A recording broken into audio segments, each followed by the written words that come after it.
Praise the lord. ఈ దిన దేవుని వాగ్దానము.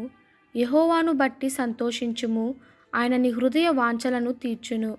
కీర్తనల గ్రంథము 37వ కీర్తన 4వ వచనము.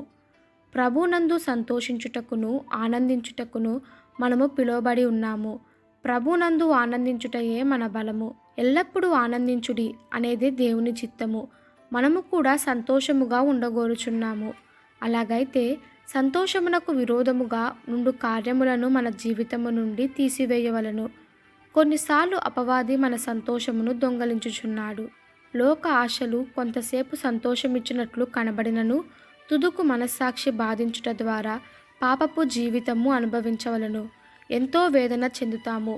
దేవుని బిడ్లారా, పాపము మీలో నుండి తీసివేసుకొని పరిశుద్ధ మార్గంలోనికి వచ్చెదరా. పరిశుద్ధాత్మ వలన కలిగిన సంతోషమే నిజమైన గొప్ప సంతోషము. ఆనందించుడి అని బైబిల్ పదే పదే చెప్పుచున్నది. క్రీస్తునందు ఆనందించుటకును మనను ప్రోత్సహించుచున్నది.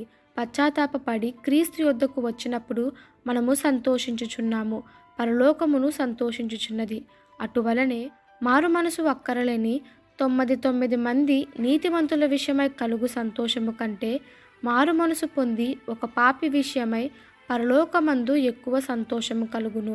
కావున మనము సంపూర్ణముగా దేవుని ప్రసన్నతను పొందుకోవాలి అంటే సంతోష హృదయముతో దేవుని ప్రార్థించాలి. ఈ దిన దేవుని వాగ్దానము మనందరి జీవితంలో నెరవేరులాగున ప్రభు కృప మనకి తోడై ఉండునుగాక. ఆమెన్. God bless you.